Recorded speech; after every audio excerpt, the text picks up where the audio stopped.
right, good afternoon, everybody. My name is Alex Murray, and I'm a member of the Dole Institute's Student Advisory Board, the official student group of the Institute. Welcome to the Dole Institute of Politics, and thank you for attending today's program. Presented by the Department of Military History at the Command and General Staff College at Fort Leavenworth. The Dole Institute would like to hear from you about today's program. Please let us know your feedback by contacting us on social media or via email at doleinstitute@ku.edu. To view past programs, visit our online video archive at www.doleinstitute.org. A video of today's presentation will be available on our website soon. We'd like to encourage each of you to consider becoming friends of the Dole Institute. Our friends help keep our programs free and open and support our archive research and our student activities. Please contact us if you are interested. After the presentation, we will have some time for the audience to ask questions. If you have a question, please raise your hand, and a student worker with a microphone will come around to you. Please stand if you are able, and we ask that you ask just one brief question. Before we begin, I'd like to remind you to please turn off your cell phones. And now, please join me in welcoming Dr. Sean Kalick.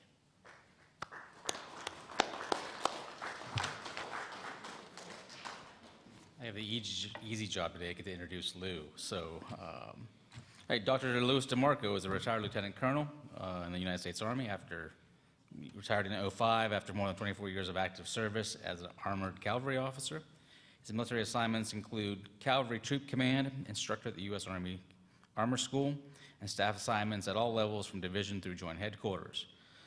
After that very busy and productive military career, Dr. DiMarco began a civilian education career, right? His education includes a Bachelor's of Science degree from the United States Military Academy, the Command General Staff College, Fort Leavenworth, Kansas, a master's degree in international relations from Salve Regina University in Rhode Island, and a PhD in history from Kansas State University, which I am also a Wildcat, so we're in enemy territory here. Dr. DiMarco has authored several important Army doctrinal manuals, including FM 306, Urban Operations, and he was a contributing author for FM 324, Counterinsurgency Manual, which was pretty significant in the last few years. Dr. DiMarco has also written and lectured on a variety of military affairs topics, including military government and civil affairs, armored cavalry and reconnaissance, urban warfare, and counterinsurgency. His work has been published by the Association of the United States Army, the Combat Studies Institute, and a wide variety of professional journals, including Armor, Military Review, Proceedings, the Small Wars Journal, Parameters, Global War Studies Journal, which is pretty significant. He's also the author of several books, including Military Operations in the Middle East, published in 2003, War Horse, A Military History of Military Horse and Rider, 2008, and Concrete Hell, Modern Urban Operations from Stalingrad to Iraq, which is published by Osprey in 2012. Concrete Hell is used by the German and Korean staff colleges. It's been translated into 4 languages. Yeah, at least. Which is, Lou's humble, but it's a significant work. And he's known as one of the world's expert on urban operations. Personally, Dr. DiMarco has 2 daughters, both serving in the military. One's an intelligence officer in the United States Air Force, and one is an Army Medical Services Corps officer currently in the last semester of her Army Physician's Assistance School. He lives on a 56-acre farm in Leavenworth County with his wife, Joyce DiMarco, who is also a retired lieutenant colonel, so military service runs in the family. They have 3 dogs, 4 horses, and a John Deere tractor, which is, I assume, a lot to take care of, right? All right, I have some relevance today that Dr. DiMarco is not only the expert kind of in World War II operations, but also both of his parents were born in Italy and ruled by Mussolini, so he has some first-hand knowledge of this. They both immigrated to Italy, from Italy prior to the beginning of World War II, and his extended Italian family, who he regularly visits, lived in Italy, which he's going to talk about today. So without further ado, Lou. Thanks.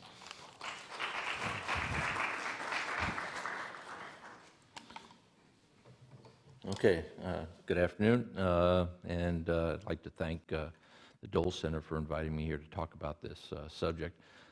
Fairly complex subject, which I'm going to try to keep relatively simple. Kind of what was happening in Italy, internal to Italy during the World War II years, and we'll see how it turns out as we talk here, but I might end up talking more about what happened in Italy before World War II, because you can't understand Italy during the war unless you understand Italy before the war, and really, you can't understand Italy before the war unless you understand a little bit about Italy. So I'll kind of spend a lot of my time providing context, and then I think with that context, the events that occurred during World War II become a little bit more understandable. You'll see on the slides here some of the things I'm going to talk about, starting with, as I mentioned, context, an overview of Italian history or modern Italian history. We won't go back to Rome. And then geography and ethnicity as it pertains to Italy and is understood by Italians. Any Italian Americans? Okay, so I can say whatever I want and nobody will contradict me. And then we'll talk about Mussolini, the key figure, the fascists, what are fascists, and how they came to power in Italy, and all that happens before the war. And then we'll talk about the anti-fascists and how the war sets the conditions for the fall of fascism in Italy, who the anti-fascists were, and then kind of why Italy is the way it is today, which is, modern Italy is still lives the legacy of World War II and directly reflects the events that we're going to talk about here today. Okay, so a lot of stuff on this slide. I'll just highlight a couple of things. Italy is a relatively young country. Modern Italy traces its history only till 1861, so 1861, the U.S., not quite 100 years old when Italy was born, and it was born kind of as a result of multiple wars. 1861, you have the first formation of the Republic of Italy, which is formed as a constitutional monarchy. But then you'll see 1865, the capital moves from Turin to Florence. It's not until 1870 that the capital moves to Rome, and that's because even after Italy is formed, it's still strongly influenced by its much more prosperous and at the time powerful neighbors, in particular the Austrian-Hungarian Empire to the north, and France, who's across the Mediterranean, but it shares a border in the northwest. And it's not until the Germans defeat the French in the War of 1870 that the Italian Republic is strong enough to exert its influence and move its capital into Rome. Prior to 1870, the Pope ruled Rome as a nation state, as well as, and it wasn't just the city, the Pope ruled a big chunk of Italy, known as the Papal States.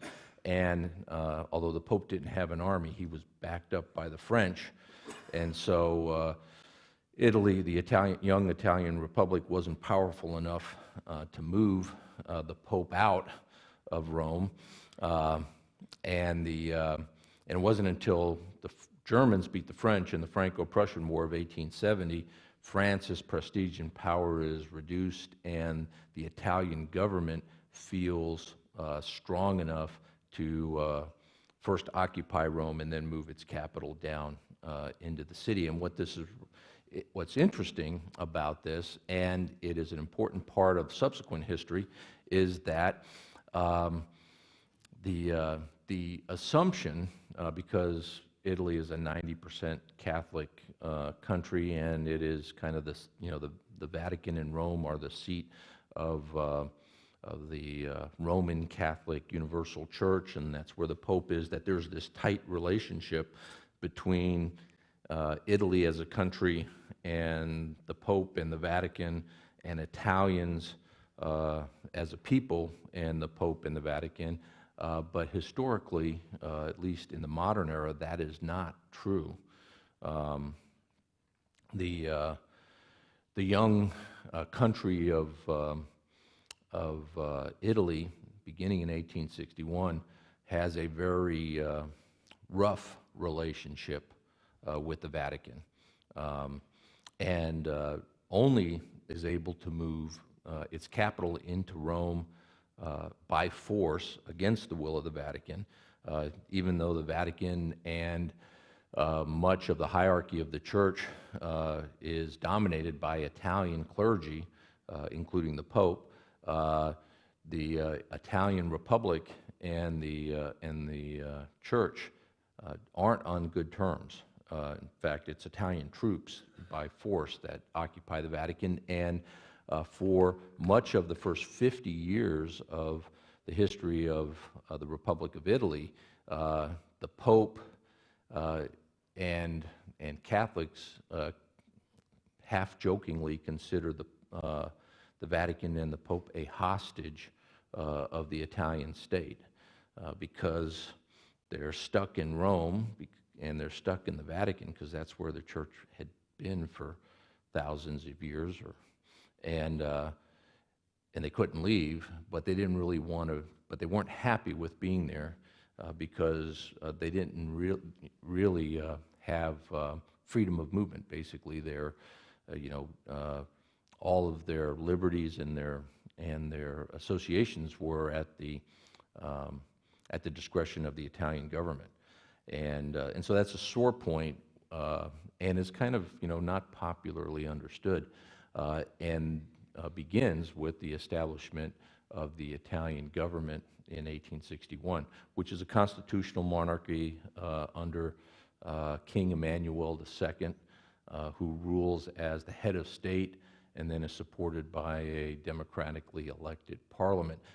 But like a lot of new democracies, kind of feeding off both the French Revolution model and the American model, the Italian Republicans wanted to be a secular state, and that's kind of, in many ways, contrary both to the history and the ideology up to that point of the Catholic Church, and so not a good start, and the relationship really never gets much better over time. So that's the piece I wanted to point out. A series of kings rule, are part of the Italian government through this entire period that we're talking about. Starts with King Emmanuel II. King Umberto is his son, takes the throne, is assassinated. Emmanuel III takes over. Emmanuel III, he's not on this chart yet. He takes over and prior to World War I, and then rules through the end of World War II, at which point he passes for a very brief period his rule to his son, who then gives up the monarchy right at the end of World War II. Back to the point here. So a fairly interesting history up until World War I. Italy functions as a young democracy, but it's a very immature democracy, and I'll talk about that a little bit more when I talk about the demographics of the country here in a couple of slides. Suffers a lot of natural disasters. Italy is prone to natural disasters. Earthquakes in particular, but also volcanic eruptions happen on a regular basis in the country, still to this day. In 1908, there's a major earthquake centered in Sicily. Approximately 100,000 people lose their life in that earthquake. Completely wipes out the government and infrastructure in southern Italy, and one of the lingering results of this major earthquake, but reminders to the Italian people every time they have an earthquake, which are fairly common, is the inefficiency of the government in their response. 100,000 people lose their lives. Sicily is essentially devastated for the next couple of decades. It's the late 1920s before the infrastructure in Sicily begins to recover. And it, you know, an earthquake of this type would stress a modern, functioning, robust democracy. When the Italian government's not able to respond, it kind of tests in the minds of the people the legitimacy of the government. They're like, you know, why do we have our government if 100,000 people get killed and the infrastructure is destroyed and the government is ineffective? And I will tell you, to this day, that this is still a question that Italian people are asking themselves. There was a major earthquake in 2008, I want to say, in Aquila, which is in Abruzzo, central Italy. Happens to be my family's hometown. When I visited there in 2013, about 60% of the downtown was still, the buildings were still uninhabitable. My relatives that live in that city were were living in hotels away from the center of the earthquake for a year and a half before the government and get together with private industry and recertify their homes to move back in.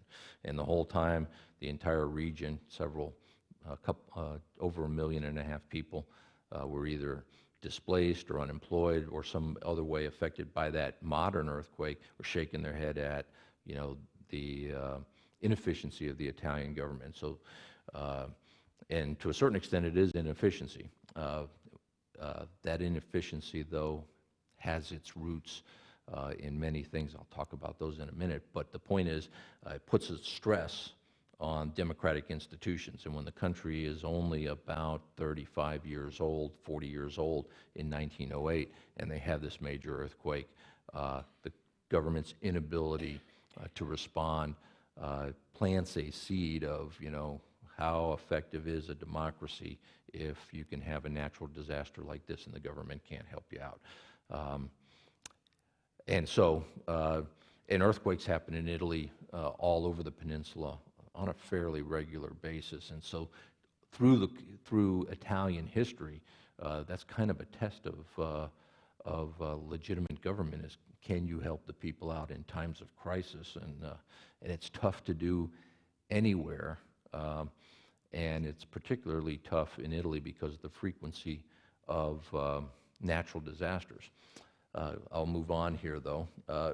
That kind of unease with democratic institutions manifests itself again in World War I.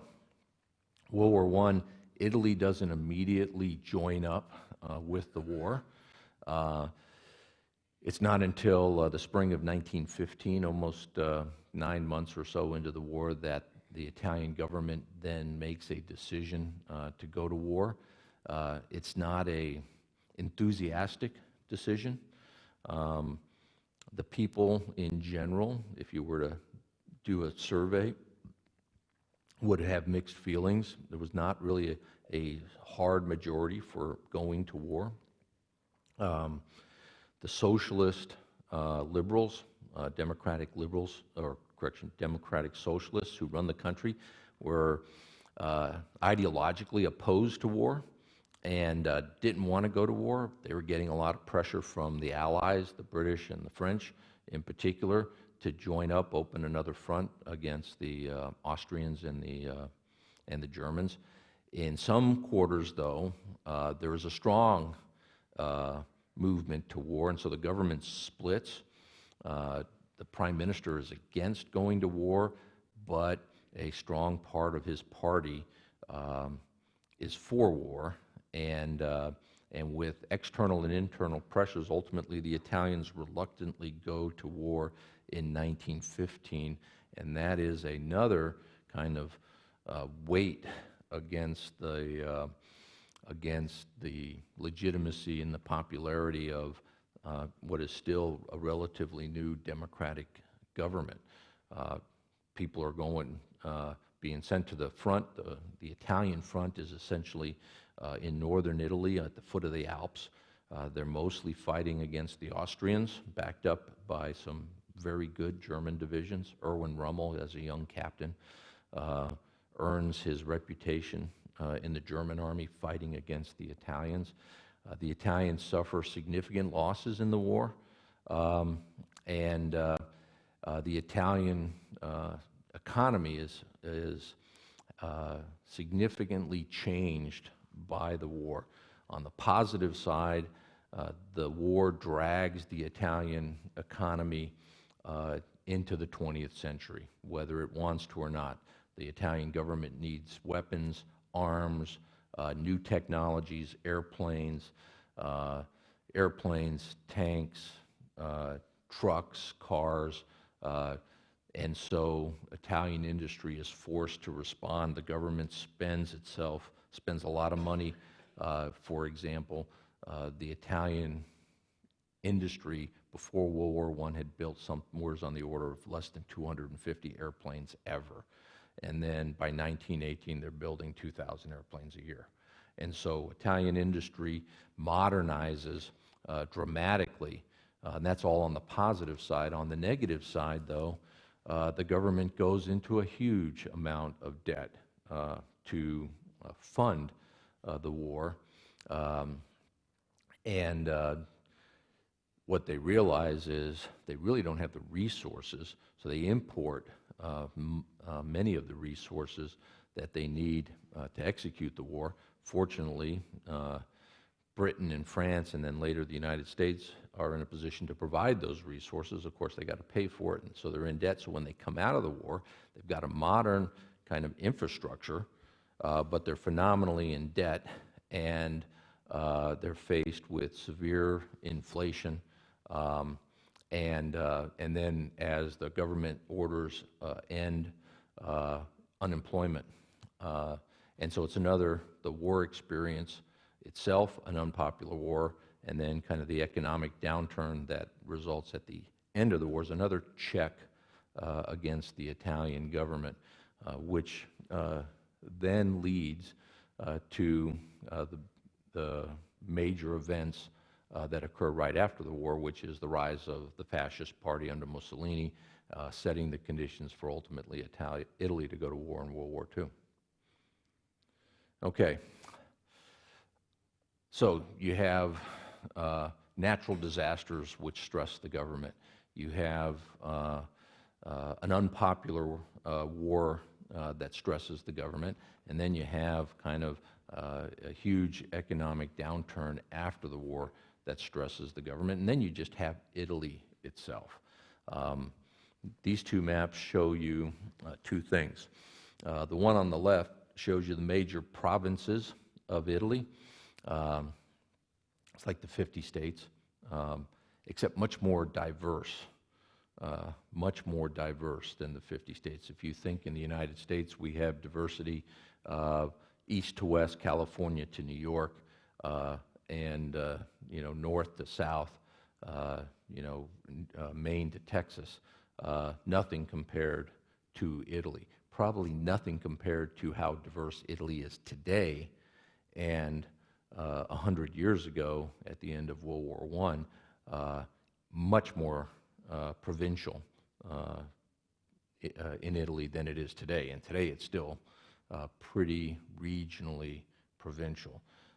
Essentially, the way Italians view Italy is the country is divided into basically three major zones: northern Italy, central Italy, and southern Italy. And some people would say four because they would count Sicily as a separate, completely separate part of the country. The right map shows you linguistics. So you have in Italy, northern Italy, strongly influenced historically by Western Europe. In the west, France, and in the north, Germany and Austria. Central Italy, really not influenced by anybody. Rome, kind of the center of Italy, is on the coast in Lazio, but is kind of its own force unto itself because of its history going back into ancient times, and then its continuous history association with the Catholic Church. But the rest of central Italy, Abruzzo, which is kind of where which is where my family is from, is kind of a wasteland, even to this day. Other than a little bit of tourism, there's, they don't make wine there. They have, very little agriculture. It's the Alpini Mountains. It's extremely rugged terrain. The largest national park in Italy is in central Italy in Abruzzo, probably because there's nothing else you can do with that land, so they make it into a big nature park. And then in southern Italy, in particular Sicily and Calabria, poorest part of the country, strongly influenced by Greece and then the Balkans across the Adriatic. The linguistic slide, the right side, shows you basically the major language groups in Italy. In most of Italian history, and this is still, in fact, today, although today in the 21st century, globalization has kind of overcome this problem. But in 1920s and the 1930s, no way is a villager from northern Italy able to communicate with a villager from southern Italy. They don't speak the same language. Classic Italian, which is what you learn in school, Classic Italian, which is what educated Italians speak, it comes from Florence and originates in Florence in northern Italy. Even today in villages in Calabria and on the east coast, southeast coast of Italy, heavily influenced by the Greek language, and even in some of those villages, people in one village have a completely different dialect than the village 10 kilometers down the road and have trouble speaking to each other. In the 1920s and 30s, about 80% or so, 70 to 80% of Italians fall into kind of the class of peasants or common laborers. Education levels are very low. Literacy rates in Italy in the 1920s and 30s and then through World War II are the lowest in Western Europe. And so people don't have, outside the major cities, people don't have electricity outside the major cities, and even in the major cities, in some neighborhoods, they don't have internal plumbing. I know on one of the farms in my family, they didn't get internal plumbing until the 1960s, late 1960s. So infrastructure-wise, although if you visit Rome or Milan or Florence in the 1920s, 1930s, it would strike you, not quite as developed as Paris or Berlin or London, but not too far off the mainstream. But go 15 or 20 kilometers outside the major urban areas into the countryside, and you're back in the early 19th century in terms of modern commodities. My father immigrated to the States my grandfather came to the States in 1908, worked in the mines in Pennsylvania with his brother, my grandfather Amerigo. His brother Alfonso came with him. They worked in the mines until 1915. Then they went back to Abruzzo, and for World War I, they got drafted in the Italian army. They were still Italian citizens at the time. They fought in World War I in the Italian army. A lesson learned from that from my grandfather was never join the army. Didn't really take in our family. And then in 1919, Alfonso, my great, uncle, stayed in Italy and my grandfather came back to the States, but this time didn't go to the mines. He had learned his lesson there and got off the ship at Ellis Island, went across the river to Brooklyn, and settled in Little Italy in Brooklyn near Prospect Park, and raised a family there. Well, actually, went back to Italy, became a merchant sailor, and went back to Italy steadily through the 1920s, got married in our home village, Capistrano. 1928, my father was born in Capistrano, 1930, and then finally in 1932, we brought my grandmother and my dad, who was 5 at the time, 1935, brought them back to the States. The rest of the family, all the Corsis on my grandmother's side and all the other DiMarcos stayed in their villages and were there for the whole war. But the point of that is that unless you could escape,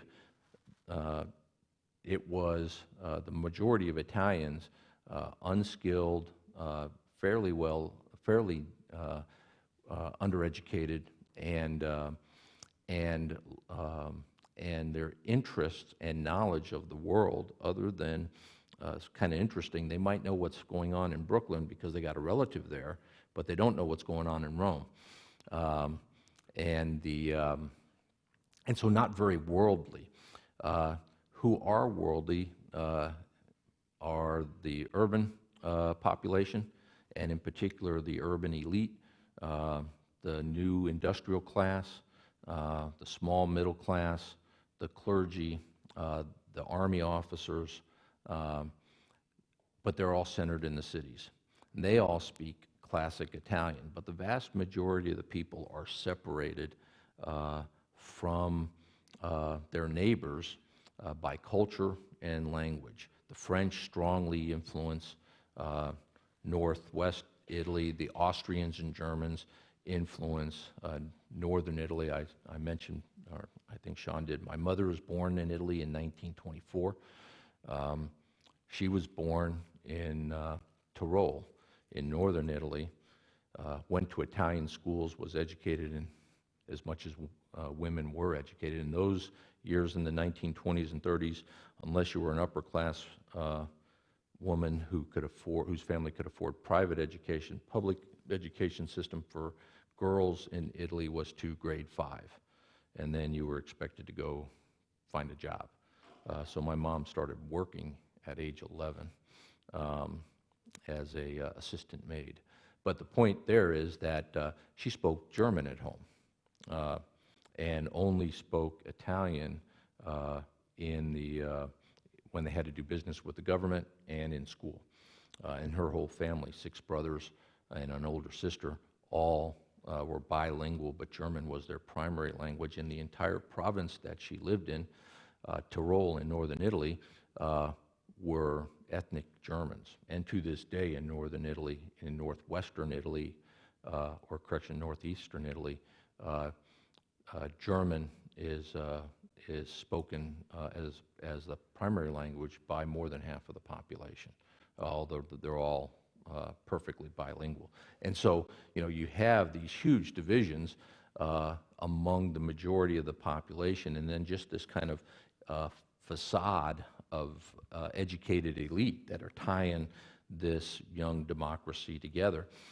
So you have that environment, and then you have the 3 major kind of types of issues that have upset Italians, and that being natural disasters, an unpopular war, and a terrible economy. And so you have conditions set for the rise of this guy, Benito Mussolini. Benito Mussolini is an interesting guy. He comes from northern Italy, well-educated, and starts out as a journalist. He's a socialist. The Socialists are the popular party in England and the ruling party in England, so he's kind of in the mainstream. He is kind of a young Turk in the Socialist Party. By the time he's 30 years old, he's the editor, kind of the guy in charge of Avanti, which is the most popular and most influential newspaper in the country, newspaper in the country. or news magazine, I should say. And it's the official magazine of the Socialist Party. So he's, basically in the mainstream of the Italian elite. Where he separates from the socialists is World War I. The socialists basically there are no communists in Italy at this point in history. Communism as an idea hasn't kind of coalesced yet. It won't until after World War I, after the Russian Revolution.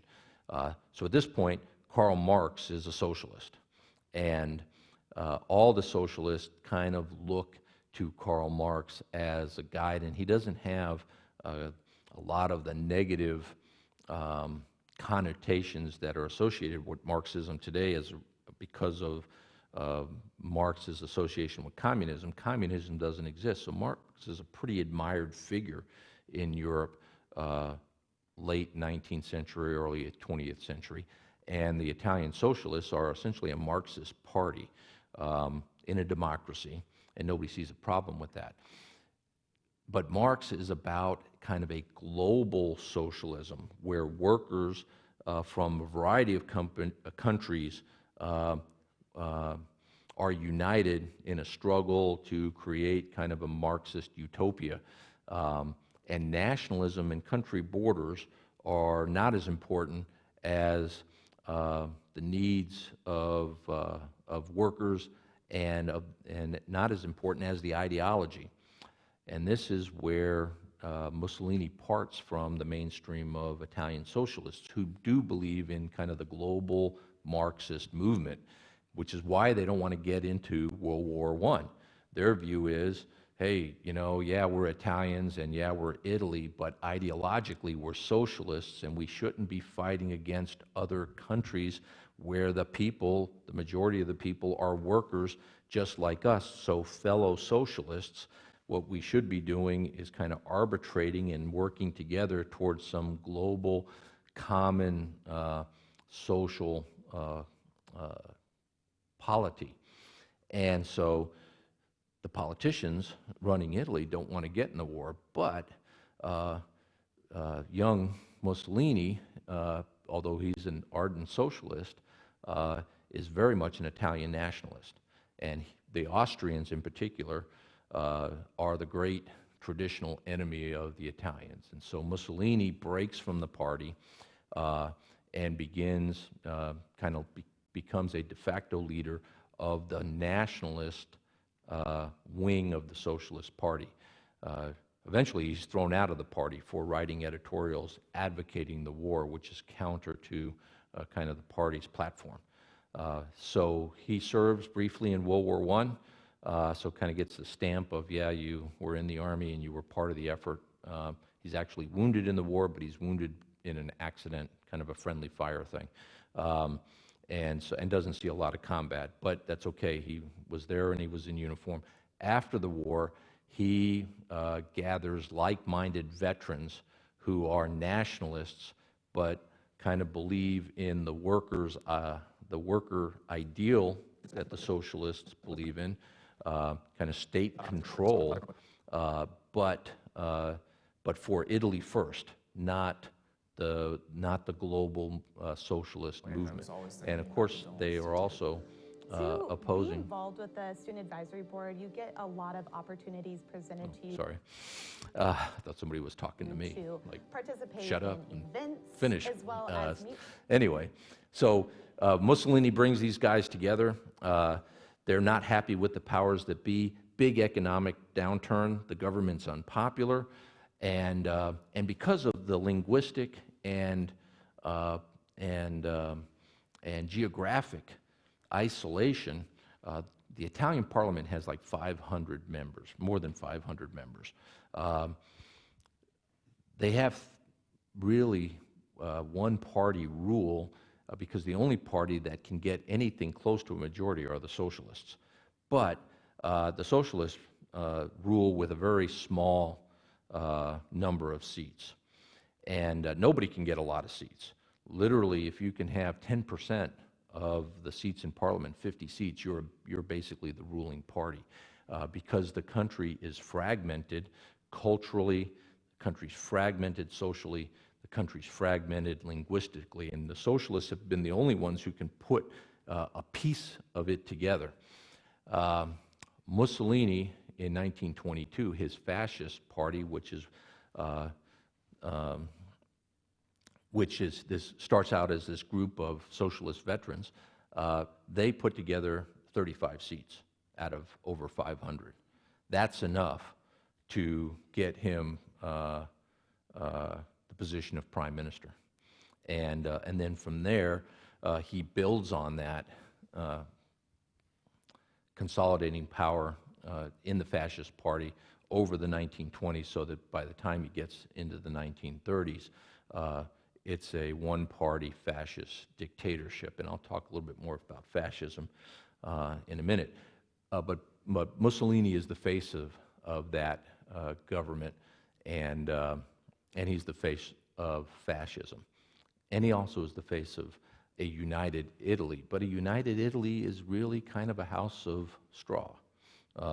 It's a united Italy unless you know Italy, and then you know that about the only thing they have in common is the flag, especially in the 1920s and 30s, and still today.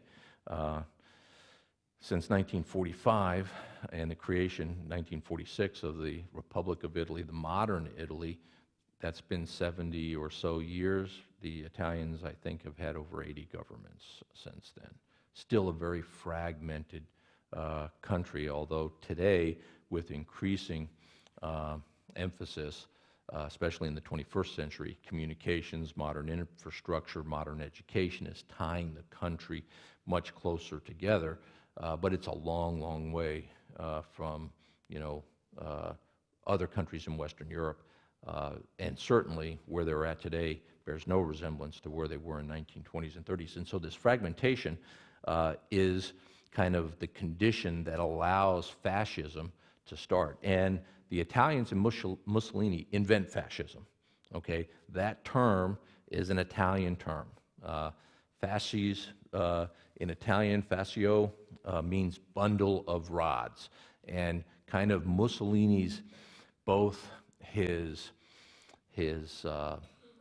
recruiting slogan for the fascists, and also essentially their ideology is, and it's very appropriate to Italy, is you have all of these sticks, and individually these sticks are not very strong, but if you can bring them together in this bundle and tie this bundle together, the strength of the whole is much more than of the individual sticks. And so the fasces bundle of sticks becomes the symbol of the fascist party, and it represents the fascist ideology, which is bringing everybody together under one strong leader, under one party, and that party is kind of the bindings that hold and give form to what otherwise would be just a bunch of individual sticks. And so Mussolini's ideology is, hey, we're going to have one party, I'm going to be the leader, and we're going to make Italy a world power through unity. And anybody who gets in our way is going to be dealt with, and there's really no limits on the authority of the state. So, Mussolini's famous for, if I can remember the saying, when opposition to the fascists are arrested by the secret police or the fascist police, and they go to court, and the Italian judiciary releases them, Mussolini basically says, well, the courts can release them, but I can shoot them. And so, his view is there is nothing more important than the authority of the state, and then within the state, nothing more than his authority. And so he attempts to get to consolidate power by controlling all the instruments of the state. And they're pretty smart in terms of how they do it, taking control of education in particular, and then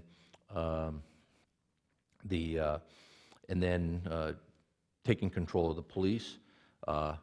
They take control of Parliament in 1924 through this Acerbo Law, and it's an interesting law because it makes no sense. You got to figure there's 500 different members of Parliament.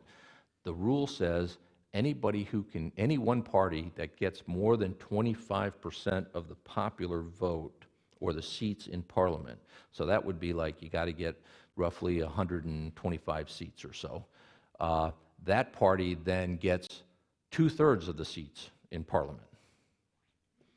Okay, so if you can get your guys elected in 125 seats, then you get 2/3, which now gives you about 300 and something seats in Parliament. That's what the law says.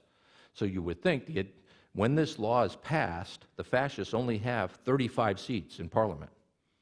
So why would like 470 something other parliamentarians vote for this law? And it goes back to the map I showed you, where basically these 300 and something members of Parliament all come from different parts of Italy. All are very interested in their local issues. Their second language is classical Italian. That's not their first language.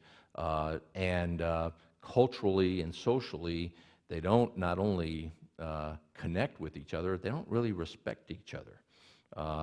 Northern Italians refer to Southern Italians as Africans, okay?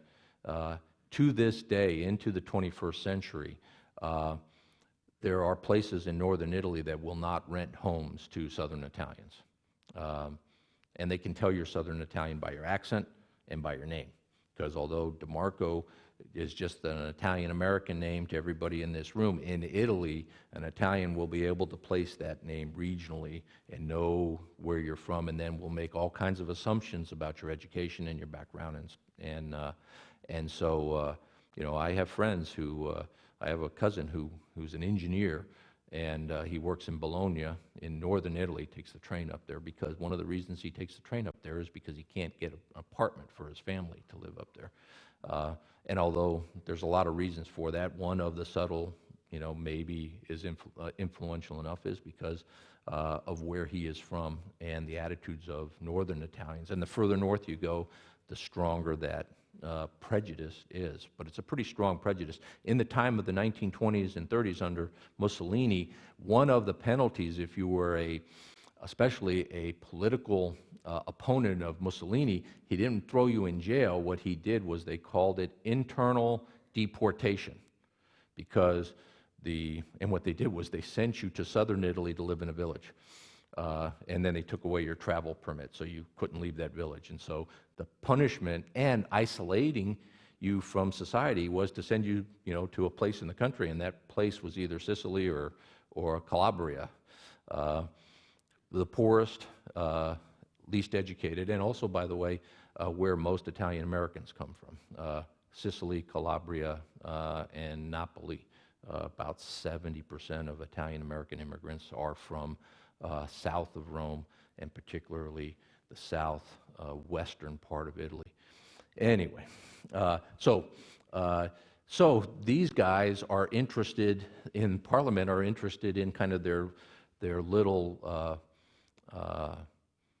local issues, not connected to the other parts of Italy, and really kind of Italian politics are so fragmented that so they take a vote and they pass this law because, hey, the fascists only got 35 seats. They would need like 125 for the law to kick in and go into effect. Well, next election, 1924, Mussolini and his thugs put the strong arm. Opposition politicians are assassinated. Opposition politicians are beat up regularly. The black shirts, as Mussolini's followers come to be known, intimidate, murder, and then rig elections, and to where the black shirts get a small minority, about 29, 30%, somewhere in there, and and that gives them authority to then have 2/3 of the parliament. And now they own the executive branch and the legislative branch. And so now, basically 1924 on, because what do they immediately do? Well, within 2 years, they pass laws that outlaw all the other political parties. They gain complete control over the army and the police. They take over the education system.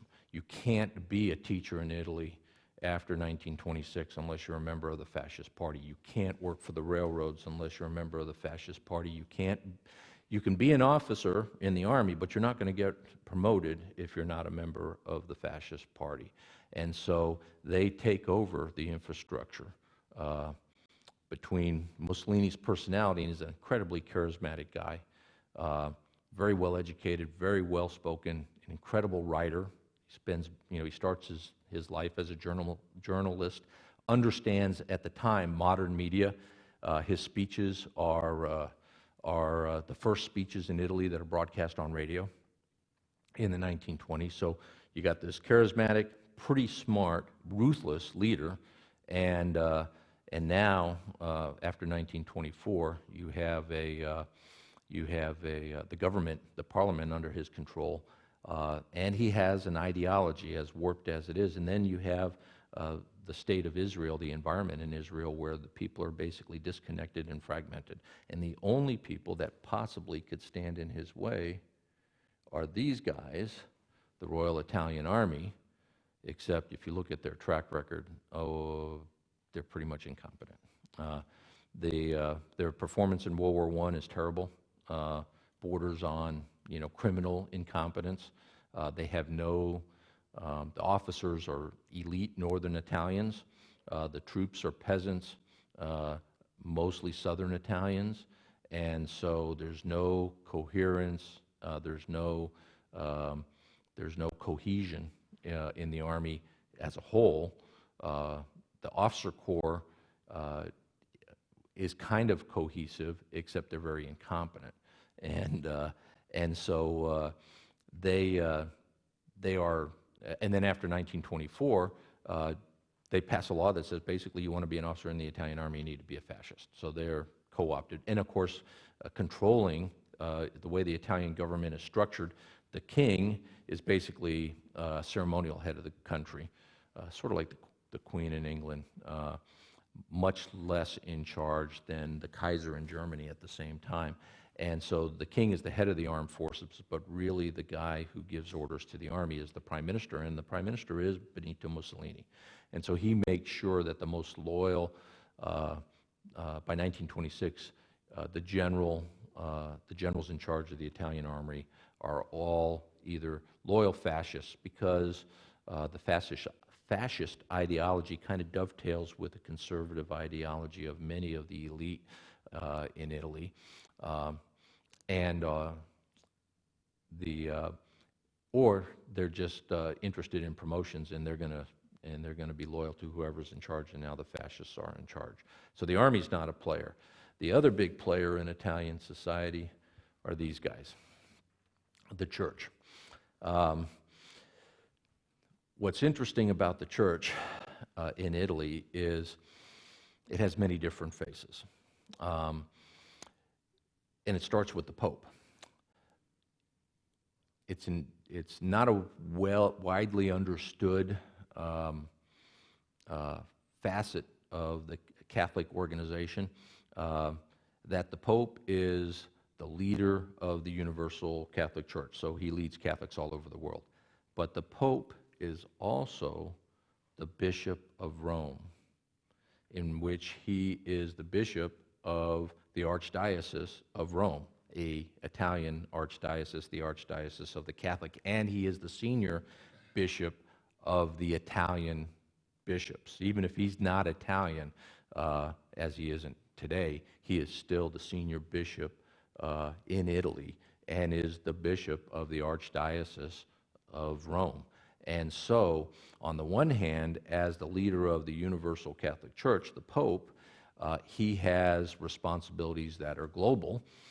On the other hand, he puts his other hat on, and he is the Bishop of Rome, and his responsibilities are national as the senior bishop in Italy, and local as the bishop of the Archdiocese of Rome. And so when the Pope is speaking, sometimes it's important to know in which role he is speaking, because if he says one thing, he might be speaking as a Italian bishop.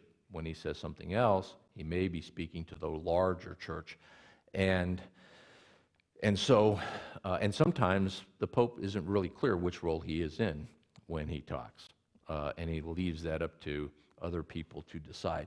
During Mussolini's reign, through the beginning of World War I or World War II, so beginning right after World War I, Pope Pius XI takes over the same year that Mussolini begins his push to power in 1922. And Pope Pius XI is the Pope until 1939. He dies in 1939, essentially a year or so, just a little bit more than a year before Italy enters World War II. And so, on the one hand, the Pope is trying to be neutral. The Catholic Church is neutral in World War I, and World War I sets a precedent that most popes, even earlier in some of the European wars, Franco-Prussian War, the Pope doesn't take sides when Catholics are on both sides or Christians are on both sides, but for much of European history, it's Catholics on both sides. So you have Catholic France fighting, the Catholic Austro-Hungarian Empire. The Pope's not going to take sides. So in World War I, the Church is neutral. Pius XI very much believes in that neutrality, and so he doesn't take a political position. One country is worse than or one form of government is worse or better than another. In fact, he states very publicly that the Church exists and can operate under any type of government. The only time the Church gets political is when the government does not allow the public functioning of the Church, and then the Church will take a stand and say that government is oppressive. But as long as the government, it could be a monarchy, it could be an authoritarian government, it could be a democracy, as long as it allows the Church to operate, Pope Pius the 11th is for that. On the other hand, he's not for many of the things that the black church, the fascists, represent. Authoritarian government, they're okay with it. The Catholic Church is okay with that as long as they can practice. At the beginning of the fascist movement, the fascists, like the socialists, are very secular, and even more secular than the socialists because they see the Catholic Church as a challenge to their power. And so they begin in the early 20s eliminating Catholic schools, eliminating Catholic clubs, not promoting and eliminating from government positions anybody who's a practicing Catholic. Everybody, 90% of the population of Italy is Catholic, but then, as in now, the difference between practicing and baptized Catholics is pretty significant. I would guess, I haven't seen numbers on it, but probably much more religious than maybe 60% of the population are practicing Catholics. Mussolini himself is not, and is not even baptized Catholic. And most of the senior fascists are not. And so they initially take this hard stand against the Church. Meanwhile, the Church has never had a good relationship with the previous Italian regimes, and that continues in the first couple years under Mussolini. But Mussolini has this problem of, just like other Italian governments, it's in a very fragmented country. And one of the few things that, besides soccer, that unites the country, and if you look up a chronology of major events in Italian history in the 1920s and 30s, the 1936 FFI champion Italian team is one of Italy's major accomplishments in this period. It just kind of indicates, one, how many accomplishments they had, not too many, and two, where soccer ranked in the national hierarchy. But the Catholic Church is a unifying group, and so Mussolini changes tack in around 1926 and begins to court the Church, and ultimately by 1929 signs a treaty with the Church, which reestablishes the ownership of the church of church property, and it reestablishes the status of the church as independent of the Italian government and gives the Catholic Church the Vatican. Essentially establishes the Catholic Church as, in its international status that it has today, as an actual nation state in addition to being a religious entity. So that's a huge change. The Vatican having international status and that coming at basically to a certain extent, the benevolence of Mussolini is a major coup for the fascists. And in exchange, they get basically an agreement from the Pope, not as the leader of the Universal Church, but as the senior bishop of Italy, that the Italian Catholic Church will cooperate with the government. And so, on the one hand, the international church now has status as a nation, and on the other hand, Mussolini gets the local church to basically toe the line with the fascists. And the local church, the Italian church, as the Bishop of Rome and the senior bishop, he connects to all of these provinces, and down to every little village has a priest. And now, through the cooperation of the church, to a certain extent, Mussolini thinks, hey, I can bring all these guys together. Okay, at least that's the plan. Okay, and that happens in 1929. By 1939, when Pope Pius XI passes away, and then continuing under Pope Pius XII, his replacement, everything is kind of good and as good as it's going to get in 1929, and over the next 10, 11 years before World War II starts, the church and the fascists grow further and further apart. And so it doesn't work out that well. The church is still connected down to the villages, but the message that's being sent is not cooperate with the fascists. The best Mussolini gets out of the church is not going to actively agitate against the fascist. So what ends up happening is the church becomes essentially neutral in Italy up till when the war starts. So the war starts in 1940. And if you kind of look at what's going on with Mussolini leading the Italian nation state, he's not really interested in getting involved in a war. World War I did not work out well for the Italians, and so they're not real interested in World War II. What they are interested in, though, is being on the winning side, like they were in World War I. And so Mussolini has cordial relations with Hitler, fairly cozy relations with Hitler, because the Nazi Party, as a fascist party itself, is modeled after Mussolini's success in Italy. Mussolini comes to power 1922 to 1924. Hitler comes to power 1922, 1924. Hitler's unknown in Germany, but Mussolini's leading Italy. Hitler comes to power 10 years later, 1933. His model for how we are going to take power and consolidate power and what we're going to do with the opposition is the Fascist Party of Italy.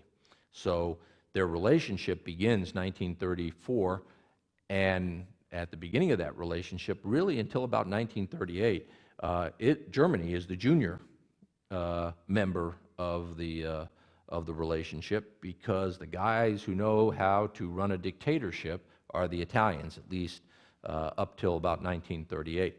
But what ends up happening is the Italian army kind of begins to blemish the prestige in German eyes of the Italian fascist movement. The Germans, Hitler starts a major rearmament program, major revitalization of the German military, and as he looks south, he basically sees the Italian army falling all over itself. And so by the time you get to 1940, the Germans are not as enchanted with the Italians anymore. and the relationship has changed. Germany has rearmed and has become militarily obviously one of the most powerful countries in Europe, if not the world, and the Italians are still kind of considered by Europe, based on their World War I record, but also based on a bunch of different small wars that the Italian army had been involved in. They're still kind of second team. And so the Germans really don't care if the Italians are on their side or not. Hitler would like them just because he doesn't want to worry about a southern front, but Mussolini doesn't really want to be on the German side, but he does want to be on the winning side. 1940, Germany invades France, defeats France in 6 weeks. About week 5, Mussolini says, I think I know who the winning side is going to be, and he joins the war, declares war on France, and invades western France across the Italian border. Doesn't go so well for the Italians. Germans are beating the French all over the place.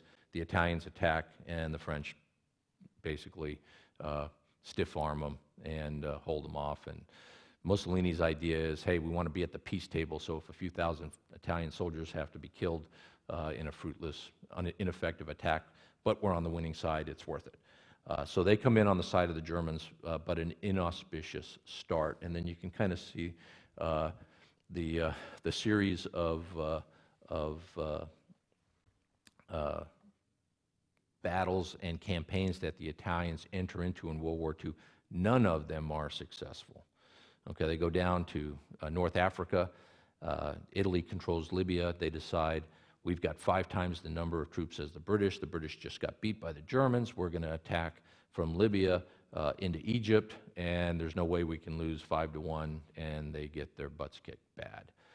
They decide Italy controls Albania. They look at the Greek army. They decide, hey, we outnumber these guys. We can attack Greece. That should be an easy win, and they get their butts kicked again. 1941, the Germans invade Russia. The Italians say, hey, we want to be part of this big victory. Germans are going to do most of the work. And things go okay until the Germans stop winning in Russia, and then the Italians get their butt kicked again. And so, and of course, that doesn't bode well for Mussolini in Italy. What ends up happening is, back up a slide here, the war's going bad. Italy makes a bunch of bad decisions, not the least of which is 1941, joining Germany in war with the U.S. All of these bad decisions, just like World War I, the Italian people are not really sure why they're at war with France, who used to be their ally in the last war, Britain, who used to be their ally in the last war. In fact, they have a treaty with the French in the 1930s, an alliance with the French. They hate the Austrians, and the Austrians are now part of Germany, and so, and then they declare war on the United States. There are like 1 million Italians living in the United States, and money coming in from Italian immigrants is one of the major sources of revenue for the Italian government, and they just declared war on the United States. So the Italian people are not real enthusiastic about the war. That probably has a lot to do with the Italian army's record in the war. And so things are not going well. Mussolini's becoming less and less popular. And when you think about it, he still doesn't have a majority. I mean, he has a majority in parliament, but he only has a majority of parliament because he now, in a total dictatorship, he can, every election, they get more than 25% of the vote, and so they control always 2/3 of parliament. But there really is no connection between the black shirts and the people, and as the Pope moves further away, what tenuous connection they have to the Italian people is disconnected further and further. So it's only going to take a little push to make this house of cards collapse. And that push, 1943, invasion of Sicily. The Italian army essentially succumbs. The Germans fight real hard. Sicily is invaded, but now the war is coming home to Italy. Summer of 1943, major bombings of Italian cities. Naples is bombed repeatedly. Over 20,000 Italian civilians are killed in Naples in the summer of 1943, and the Italian people are pretty upset. And the fascists are kind of looking at Mussolini and kind of asking the question, tell us again why we're in this war that nobody wants, and the Italian army is being defeated on the battlefield, inflation at home, now civilians being killed. The fascists want to stay in power, and they don't think Mussolini is the guy who's going to keep them in power.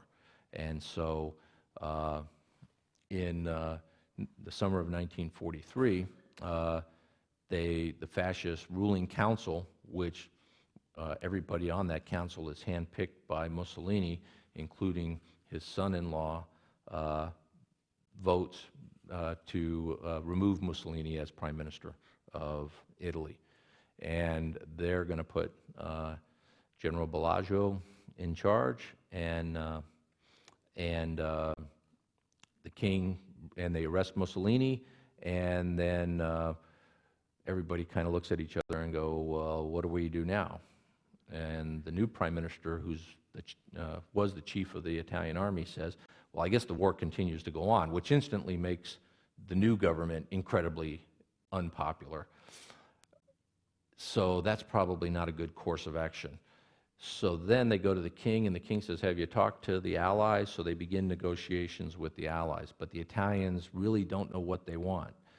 They kind of would like the war to just go away. And that's kind of what they're saying, hey, we'll pull out of the war, you stop bombing us. The Germans, though, are not involved in this negotiation. And the Allies are like, no, you started it, we're here, and you have two choices, surrender unconditionally, or the war continues. And the Italians don't like those two choices. They just kind of want everybody to stop bombing them. So 8th of September 1943, the Allies, the British and the American armies, are going to invade at the Italian mainland on the 9th of September, or the 10th of September. Eisenhower, basically, who's in charge in the Mediterranean at this point in the war, says, we're done negotiating, here's the deal. And he makes an announcement that the Italians have surrendered. The Italians actually didn't surrender, but they heard it on the radio. And so all over Italy, everybody's celebrating that the war is over, and then the Italian government goes, oh, okay, we're surrendering. And that's how it happens. There's really no coordination, so they surrender. Well, the Germans are like, well, we're fighting a war here, so the Germans decide we're just going to occupy northern Italy. We'll just take over from the Italian army. What's the Italian army do? Well, the ones that are the lucky ones are the ones fighting the Americans and the British, because they just go, we surrender. The unlucky ones are the ones that are in the rear area, because there's nobody to surrender to except Germans, but the Germans aren't the enemy, but they don't really know what their status is vis-a-vis the Germans. The Germans, though, decide you're the enemy, so they just start rounding up Italians, the Italian army, and putting them in POW camps. So one day you're our ally, one day you're not. I have 3 Italian uncles, granduncles, who were in the war. 2 were captured in North Africa, 1 spent the war in Australia, and the other 1 spent the war in England as POWs. Both very lucky guys, spoke really good English. Met him when I was a little kid. The youngest one, Uncle Pietro, he was unlucky because he was in northern Italy when they surrendered, and he was captured by the Germans. So 1 was captured by the Australians, 1 was captured by the British, and 1 was captured by the Germans. He spent the war in a German POW camp as forced laborer, got bombed by the Americans, and was captured. He weighed about 160 pounds when he finally returned to Italy in 1946, walking from Germany back. He weighed about 105 pounds. And so brutally treated by the Germans. The Germans instantly become the enemy. And that brings us to, real quick, the anti-fascists, the church we already talked about. One of the groups that is kind of an important group in Italian history is the Mafia. Pretty much wiped out by the fascists, interestingly enough. Mussolini couldn't tolerate anybody having power besides him. It's kind of against the fascist, one powerful group. The church he co-ops, the Mafia he can't co-op, so he basically uses an incredibly brutal police action combined with military action in Sicily and destroys the Italian Mafia between 1924 and 1929. Many of the Italian Mafia get the hell out of Dodge and show up in, like, New York. And this is Lucky Luciano, a Sicilian immigrant to New York. And when the United States gets involved in the war, we realize we have all of these connected Italians, most of them from southern Italy, many of the best known of them Mafia leaders. And Lucky Luciano's in jail. Naval intelligence goes to him and gets him to link them up with first contacts in Sicily to get intelligence, and the first Italian leader of liberated Sicily is a Mafia clan leader. And then in southern Italy, where the Mafia also has strong contacts, once we capture Naples, the leader, the assistant to the military governor, the American military governor of Naples, the largest port in Italy, is a good friend and Mafia cohort of Lucky Luciano, who's wanted for murder in New York, immigrates to the States, is a Mafia hitman, gets indicted in New York, escapes back to Italy, changes his name, works for the U.S. government for 2 years until he is caught black marketing U.S. trucks. He's stealing whole trucks of stuff. And he's the deputy to the colonel who's in charge of the U.S. Administration in Naples. And so, and he's protected by the senior leaders even after the U.S. military police figure out who he is and that he's wanted in New York. Eventually he is returned to New York, and then he is, they're not able to convict him because mysteriously all the witnesses die in accidents. But we initially turned to the Mafia. We have a big problem governing Italy. We, free Italy, we, the Americans and the British, the Allies, we have a big problem governing Italy, which should be no surprise because the Italians have a problem governing Italy. And so 1943, 1944, into 1945, there are 4 governments operating simultaneously in Italy. In the southern part of Italy, you have the Italian government that surrendered to the Allies. We've put them in charge, okay? Then in north of that, we have the Allied Military Government of Occupied Territories Administration, which works directly for the British Foreign Ministry and the U.S. State Department, and they're in charge. Closer to the front lines, you have the commander of the Mediterranean Theater of Operations and his subordinates, so the 5th U.S. Army and the 8th British Army commanders, and they're in charge. And then north of them, the Germans are running the Italian occupied area through the Italian Socialist Republic, the leftovers of the Fascists. So from 1943 to 1945, chaos in Italy. There is strong resistance, though, to the fascists and the Germans. And the major resistance groups are socialists, communists, a new Democratic Christians Party, and then kind of just Italian nationalists. Women play a big part in the resistance. The Catholic Church at the local level, not at the national level, but at the local level, plays a big part in the resistance, and it's fairly effective. The OSS on the American side and British Special Forces support the resistance, and by the end of the war, you have almost 200,000 resistance fighters in northern Italy, and the German army in the last couple months, last 6 weeks of the war, are just trying to get out of Italy. And they're not afraid of the Allied armies, the British and the French. They're afraid of the partisans. The partisans are that powerful and pretty ruthless. And they're ruthless with Germans, but they're even more ruthless with the fascists. And these are the guys who capture Mussolini in the last week of the war in April 1945, and then basically take him out in the backyard and shoot him, and then hang him up by his feet in Milan. And the reason they do that is because the Americans were trying to capture him. And they knew if the Americans captured him, we wouldn't shoot him, at least not right away.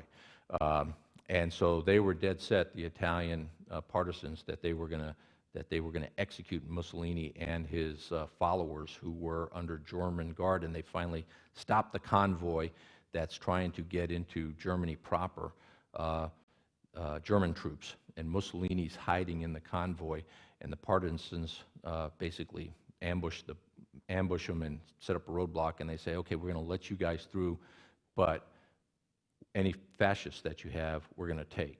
And so they go truck by truck. Mussolini puts on a German uniform and pretends he's German, and he's laying in the back of a truck, and people tell the partisans that that's just a drunk German soldier, and a guy happens to lift up the hat that he has over his face. And of course, you know, if there's one person in Italy that's recognizable during this whole period, it's Mussolini. And so they go, Mussolini, and so the Germans are like, okay, you can have him. And the Germans go on their way, and Mussolini, 3 days later, is shot, execution style by the partisans. And then they go to the Americans, well, we didn't know you wanted him. The Americans had a small little task force that was hunting Mussolini so that they could capture him and put him on try him as a war criminal. And the partisans were not willing to let the Allies get credit for that. They wanted, for post-war Italy, to be Italians that ended the fascist rule, not the Allies. So what happens when the war ends? Not a lot of good things. I mean, mostly good things, I guess I should say. Big economic problems after the war. Italy is in chaos. The Allies don't really have control. You got the existing Italian government, but we know that's temporary. You got the British, you got the Americans. The Russians are trying to get involved, and refugees all over the place, economy in the toilet. And but the Italians know that they want something, and they don't want the fascists back. They have a referendum on what type of government. Their choices are constitutional monarchy like we used to have, or a new kind of federal government with no king on a Western model.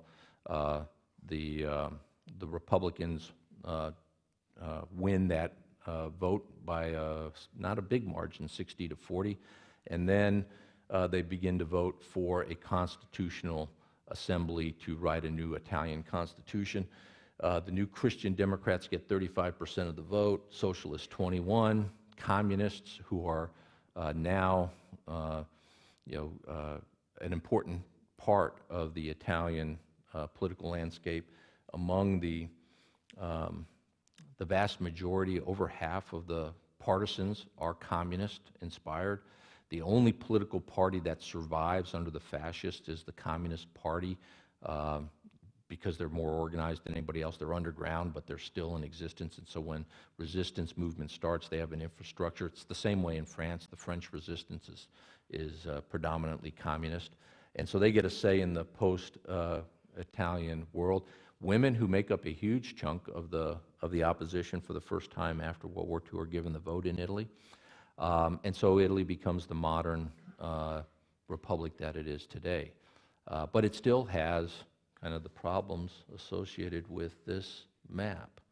And that's why in 75 years of modern Italian history, they've had like 80 different governments. Because in a parliamentary system, you have to have a majority to form a government. And with this many the Italian political system is made up of many, many small parties, and getting them to join to form a government is difficult, but even more difficult is getting them to stay together, because as soon as the government does something that somebody doesn't like, they drop out of the system, they drop out of the government, and now you don't have 51%, and you got to form a new government. So it's musical chairs in Italian politics, even since World War II. But at least the violence is not at the level that it was. The economy has been relatively stable comparatively to the pre-war years. And so, you can count Italy as a success, although it is still not in the same economic league as Britain or France or Germany. Questions? Sure.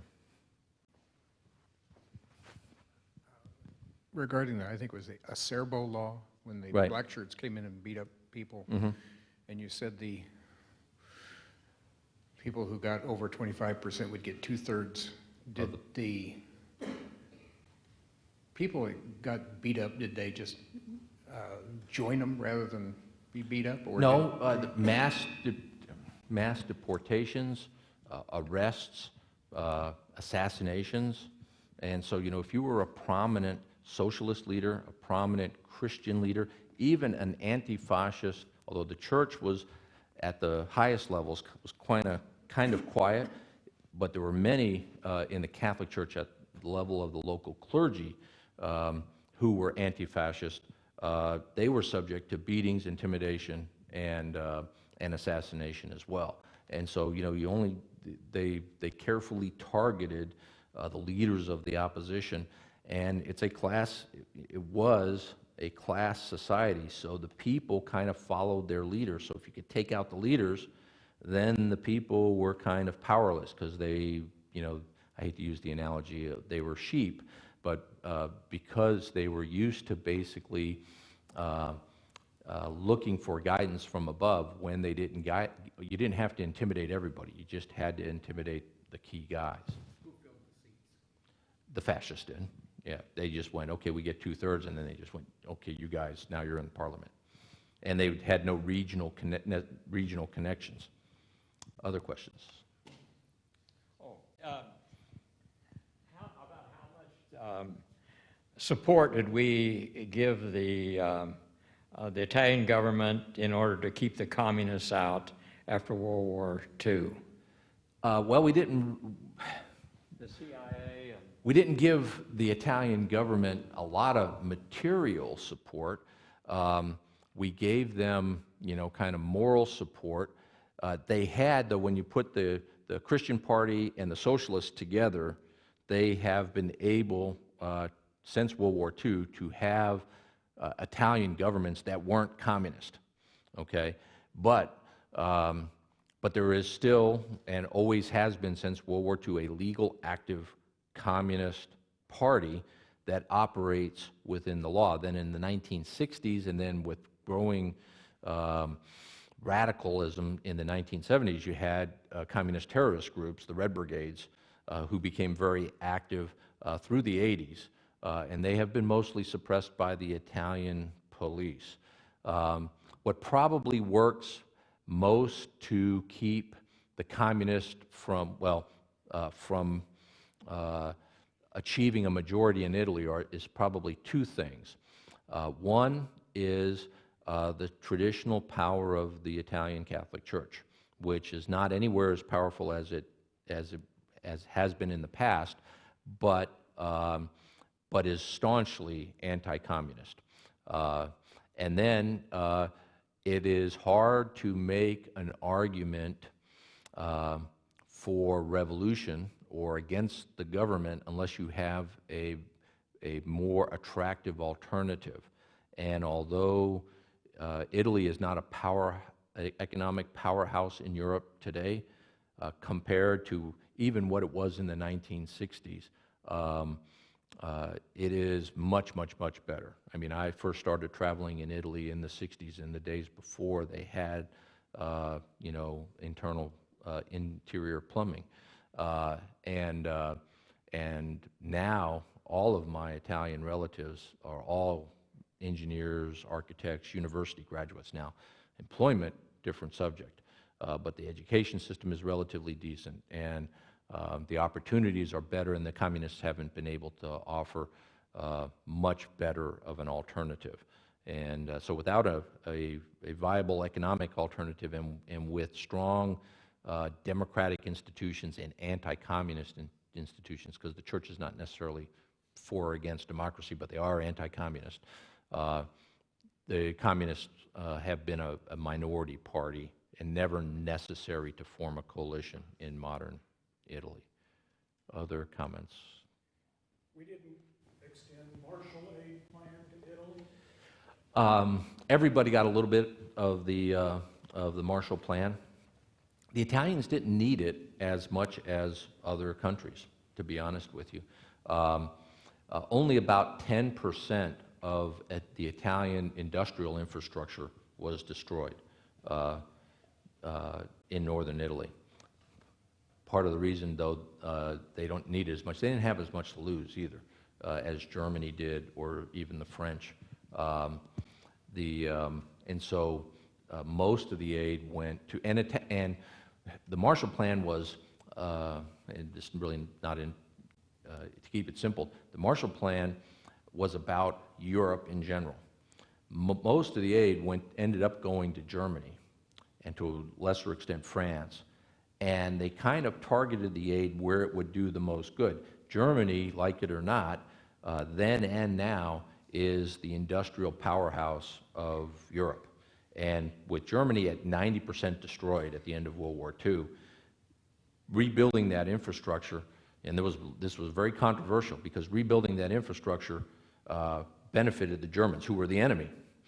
But Germany is so powerful and so centrally located and influential on the economies of everybody around it, that if you didn't build Germany up, everybody around it was going to suffer economically. And so we made kind of a reluctant decision to target much of the Marshall Plan where it would get the biggest bang for the buck, which was in Central Europe, Germany, and then building out basically the higher you were on the economic scale in Europe, and then how much damage was done to you, that's what led into the decision for how much Marshall Plan money you got. The Germans weren't, or the Italians weren't that high, and they didn't suffer as much damage, and so they didn't get as much money. And that was, that was the right decision, because, when you get into the 1950s, the robust economic recovery of Germany and Europe is because of the Marshall Plan and the money we poured in there. If you'd poured that money into Italy, the country with, 80 governments in 70 years, you weren't going to get as much return on it. And so that's, that was kind of the decision-making process. So they got some, but not, nowhere near on the scale of the more destroyed parts of Central Europe. Fascists, they don't seem to be very socialist-like. So my question is, did Mussolini stop becoming a socialist, or was he just never a socialist? He was a socialist, and they liked the part of socialism where you kind of level the playing field and you take care of the workers and the majority of the population. But on the other hand, the more important aspect of fascist ideology is you got to centralize power. And in order to centralize power, you have to control the economy. And the way you get control of the economy is by co-opting the entrepreneurs and the industrialists. Well, of course, those are the natural opponents of the workers. And so the fascist solution was, we'll take over both. We'll take over the unions, and we'll take over the industrial elite. And when they say take them over, they didn't take them over. They basically passed laws that forced the Italian industry to cooperate with the government, and then they passed laws that put the unions under governmental control, and then what their plan was to arbitrate between the two. But who could do more for the government? Well, it turns out it's initially the industrialists. They got the money, and they are the power of the economy, and so they started, even though they were socialists, they were fascists first, and so they started favoring the industrialists over the workers, which caused the workers later, in a police state, there wasn't much the workers could do. When the workers went on strike, the Italian police went in there and broke up the strikes. When they demonstrated, the army got called out and they shot demonstrators. And so the workers were cowed into submission. The hope was that both sides would, as the economy improved, both the industrialists and the workers would be satisfied, but it turns out the economy doesn't improve that much under the central control of the fascists, and the workers are the bill payers. And so, yeah, they are, ideologically, they're socialists, but the thing about fascists is, the first step and the most important step is to keep power, because you got to keep all those sticks together. And economic and social ideology takes a back seat. Other questions?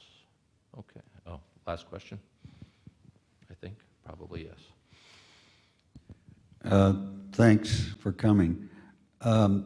It seems odd that the Allies chose to slog their way up the Italian peninsula. Was there any effort by the Allies to try to win over Mussolini and convince him that, hey, listen, if you go with the Germans, you're in essence backing the losers? But I don't know, I guess I don't know how to frame a question, but it just seems that from a military standpoint that trying to go all up that way, that there could have been a better path. Well, the military strategy is something that military historians, minus the politics, could argue about forever. And then, was it a good strategy? Was it a bad strategy is the first argument. And then there's the argument of, was it, well executed? There were opportunities, the Anzio invasion, that would have maybe made the war or the strategy work better, that weren't pursued. Was that part of Churchill's strategy? Well, it was, it was the British pushing, and to a certain extent, the Russians pushing the Allies. The British view, or pushing the Americans. Marshall's plan was: we cross the Channel, we land in France, we win the war. Pretty simple, straightforward. Churchill, like he did in World War I, was leery, and the British in general didn't want to fight another battle in France because that didn't work out so well in World War I because of the casualties. And so they were still, and Churchill had always favored in World War I and in World War II a southern strategy because it would be less defended. Probably not really the truth. And then the Russians in 1942 are pushing hard for the Americans and British to be fighting the Germans anywhere to open up a second front. And so although the American army didn't want to fight in Italy, political considerations, both the British and the Russians, pressure on FDR, leads to Operation Torch, and then when you have an American army positioned in the Mediterranean, ready to go, and the British want to go into Italy, it's kind of, well, let's take Sicily and see what happens. And it turns out, to a certain extent, the strategy works. They take Sicily, and it knocks Italy out of the war. Italy quits. So that part of the strategy worked. Now, if you'd have just stopped there, and then move, put a little holding force in Italy and move all those troops back to England, of course, then the Germans would have moved all their troops to France or Russia or someplace else. So you could chase each other around. But did they negotiate with Mussolini? I don't think they have serious negotiations with Mussolini. And Mussolini was very disconnected by the 1940s from the Italian people. He never really was connected with the Italian people.